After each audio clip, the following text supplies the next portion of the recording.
বৰপেটাৰ গোবিন্দপুৰ ৰিজাৰ্ভৰ ভয়ানক বেদখল ND24ৰ চৰজমিন অনুসন্ধানত পোহৰলৈ আহিছিল গোবিন্দপুৰ ৰিজাৰ্ভৰ ২৯,০০০ বিঘা ভূমি বেদখলৰ তথ্য।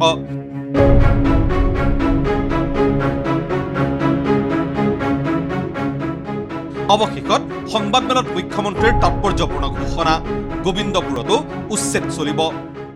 আমি বেদখলৰ বিৰুদ্ধে আমি যুদ্ধ কৰি আছোঁ আৰু আমাৰ নিৰ্বাচনী ঘোষণাপত্ৰটো আছে আৰু সেই সম্পৰ্কে আমি কাম কৰিয়ে থাকোঁ। আপোনালোকৰ সহযোগিতা বিচাৰিছোঁ আৰু আমাৰ এভিকশ্যনটো চলি থাকিব।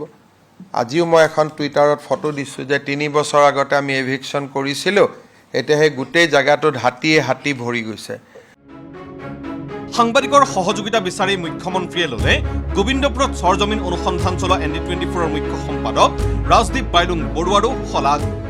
গতিকে মই ভাবোঁ যে আপুনি আজি যিটো স্পিৰিটত মোক প্ৰশ্ন কৰিছে, যদি আমি তাত উচ্ছেদ অভিযান হাতত লওঁ, আপোনালোকে একেটা স্পিৰিটতে আমাক সহযোগিতা কৰিব। নিশ্চিতভাৱে এই ক্ষেত্ৰত ND24ৰ মুখ্য সম্পাদক ৰাজদীপ বাইলুং বৰাই নিজে ইয়াত কৈ মই ক'লোঁ নহয়, ৰাজদীপ বাইলুং বৰাইতো ছাপৰ্ট কৰিব, কিন্তু আন দুখনে আকৌ সমালোচনা কৰিব। গতিকে এটা সাংবাদিকৰ মাজতো যদি এটা একতা থাকে, ইউনিটি থাকে যে এভিকশ্যনত আমি চৰকাৰক সমৰ্থন কৰিম, তেতিয়াহ'লে ভাল হ'ব। ইফালে এই ঘোষণাৰ পাছতেই মুখ্যমন্ত্ৰী ডক্টৰ হিমন্ত বিশ্ব শৰ্মাক ধন্যবাদ জ্ঞাপন গোবিন্দপুৰৰ বেদখলে ভগনীয়াত পৰিণত কৰা খিলঞ্জীয়াৰ। এই যে আমি যে বকিছোঁ, কিয় বকিছোঁ? আজি বকিব পৰা এটা আমাৰ একমাত্ৰ সাহস আৰু একজন ব্যক্তিয়ে তেওঁ হৈছে হেমন্ত বিশ্ব শৰ্মা, মুখ্যমন্ত্ৰী হেমন্ত বিশ্ব শৰ্মা ডাঙৰীয়া। আমাৰ আশা আছে, আমি আশা এইজন মুখ্যমন্ত্ৰীৰ পৰা এনেধৰণে আমি কৰিছোঁ যে আমি যিকোনো প্ৰকাৰে এওঁ মাটি আমাক দিব। স্থানীয় যুৱক মিথুন দাসে ND24ৰ ভূমিকাৰো ল'লে শলাগ। ৰাজদীপ বাইলুং বৰুৱাইটো যিটো একদম বাস্তৱ সত্য, যিটো আমাৰ লগত হৈ আছে, তেওঁ একদম শিপালৈকে তেওঁ মানে গৈ কেনে আমি মানে এইটো উদ্ধাৰ কৰিছে। আৰু তেওঁক আমি বিশেষভাৱে ধন্যবাদ এটা কাৰণত দিছোঁ, তেওঁ ইমান ডাঙৰ পদক্ষেপ লৈছে। মই সিদিনাখন টকশ্বত বহি কৈছোঁ যে আপুনি এটা দুঃসাহস কৰিছে। সেই অঞ্চলত দিনত যাব মানুহ ভয় খায়, দিনতে যাব ভয় খায়। সেই অঞ্চলত কি নাই? আপোনাৰ গোটেই ড্ৰাগছৰ ঘাটিৰ পৰা আৰম্ভ কৰি গোটেই তাত কি নাপাব আপুনি? গোবিন্দপুৰৰ উপৰি বৰনগৰৰ ব্ৰিটিছ যুগৰ সামৰিক বিমান ঘাটি, খৰিচিলা ৰিজাৰ্ভ বেদখল কৰা পূৰ্ববংগীয় মূলৰ একাংশৰ বিৰুদ্ধে সৰব মিথুন দাস। আমাৰ এতিয়া বেঁকী নদীৰ পাৰলৈকে আমাৰ আহিলে, আমাৰ ঐতিহ্য, আমাৰ যিটো আমাৰ সৈনিক ঘাটিত তেওঁলোকে আমাৰ বিমান বন্দৰত যাই কেনে বহিলে। এওঁলোকৰ পেটাৰ্ণটো চাব, এওঁলোকে এনেধৰণে এটা পেটাৰ্ণ বনায়। প্ৰথমতে তেওঁলোকে আমাৰ আশে পাশে বহে, তাৰপিছত তেওঁলোকে আহি আমাক গ্ৰাস কৰে। এতিয়া তেওঁলোকৰ আজি যিটো ছিষ্টেমত তেওঁলোকে আজি আমাক কাম কৰিব ধৰিছে, তেওঁলোকে ইয়াতো আমাক গ্ৰাস কৰিব।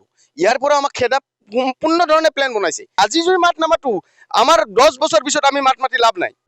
গোবিন্দপুৰত মিয়াৰ ভয়াৱহ আগ্ৰাসন উদঙাই দিয়াৰ বাবে ND24ৰ শলাগ লোৱাৰ লগতে ৰিজাৰ্ভখন শীঘ্ৰেই বেদখলমুক্ত কৰাৰ দাবী বৰপেটা আছুৰ। যি ND24ৰ মুখ্য সম্পাদক ৰাজদীপ বাইলুং ডাঙৰীয়াক আমি এই চেগতে ধন্যবাদ জ্ঞাপন কৰিছোঁ। এই গোটেই বিষয়টো আচলতে সমগ্ৰ অসমৰ চকুত পেলোৱাৰ কাৰণে, কেৱল মন দিয়া নহয়, বৰপেটা জিলাৰ বিভিন্ন অঞ্চল আমি গম পাওঁ। সেই অঞ্চলবোৰত আচলতে যিসকল আচলতে অবৈধভাৱে বসবাস কৰি আছে বা অবৈধভাৱে তেওঁলোকে খেতি বাতি কৰি আছে, সেই অঞ্চলসমূহ মাটিসমূহ যিসকলৰ আচলতে মাটি, তেওঁলোকক হয়তো হস্তান্তৰ কৰিব লাগে। যদি তেওঁলোক নাই, অতি শীঘ্ৰে চৰকাৰে দখল কৰি বিভিন্ন কাম কাজ কৰিব লাগে। ইফালে বেদখলৰ বিৰুদ্ধে ৰাজ্য চৰকাৰৰ কঠোৰ স্থিতিক দোহাৰি এনে প্ৰতিটো অঞ্চলত উচ্ছেদৰ পোষকতা মন্ত্ৰী বিমল বৰা, বিধায়ক ভৱেশ কলিতা, বিকাশ শইকীয়াৰ। দেখিছে মাননীয় মুখ্যমন্ত্ৰী ডাঙৰীয়াৰ নেতৃত্বত অবৈধভাৱে বসবাস কৰা যিসমূহ PGR, VGR যিসমূহ ভূমি বনাঞ্চলসমূহ উচ্ছেদ কৰিবৰ কাৰণে আমি অহৰহ প্ৰয়াস অব্যাহত ৰাখিছোঁ। গতিকে অনাগত দিনতো তেনেধৰণৰ অবৈধভাৱে বসবাস কৰা PGR, VGR অথবা বনভূমিসমূহ উচ্ছেদ কৰিবৰ কাৰণে আমাৰ কাৰ্যসূচী অব্যাহত থাকিব। পূৰ্বৰ যিবিলাক চৰকাৰ আছিল, 2016লৈকে অসমত চৰকাৰ আছিল, সেই চৰকাৰবিলাকৰ ভুলৰ পৰিণতি আজিৰ প্ৰজন্মই ভুগিব লগা হৈছে। পূৰ্ববংগীয়সকলৰ আৰু বিশেষকৈ কংগ্ৰেছ চৰকাৰক কৈছোঁ, কংগ্ৰেছ চৰকাৰৰ যি অসমখন পূৰ্ববংগীয় চৰণীয়া পথাৰত ৰূপান্তৰ কৰিলে, তাৰ প্ৰতি এইখন চৰকাৰ সদায় সজাগ সচেতন হৈ কাম কৰি আছে। নিশ্চিতভাৱে মাননীয় মুখ্যমন্ত্ৰী মহোদয়ৰ বলিষ্ঠ নেতৃত্বত এই পূৰ্ববংগীয়সকলক এসেকনি দিব এইখন চৰকাৰখনে। যিসমূহ অবৈধ বাংলাদেশীয়ে এতিয়াও বিভিন্ন স্থানত আমাৰ অসমৰ ভূমি দখল কৰি আছে, সেই ভূমিসমূহ তাৰ পৰা মুক্ত কৰা হ'ব বা তাৰ পৰা বাংলাদেশী পুনৰ উচ্ছেদ কৰা হ'ব। এই ক্ষেত্ৰত আমাৰ চৰকাৰ দৃঢ় সংকল্পবদ্ধ।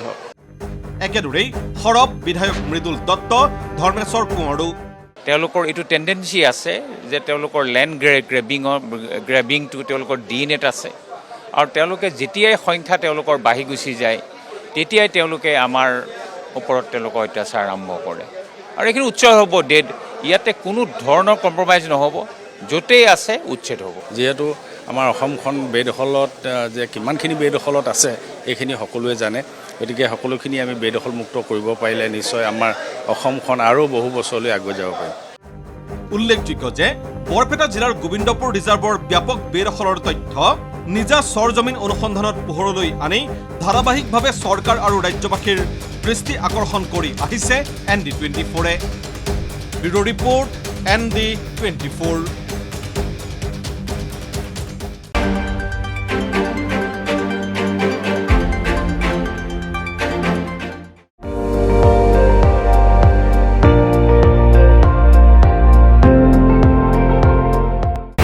আপুনি চাই আছে ND24, সৰ্বশ্ৰেষ্ঠ নহয় সৰ্বোত্তমৰ দৌৰত।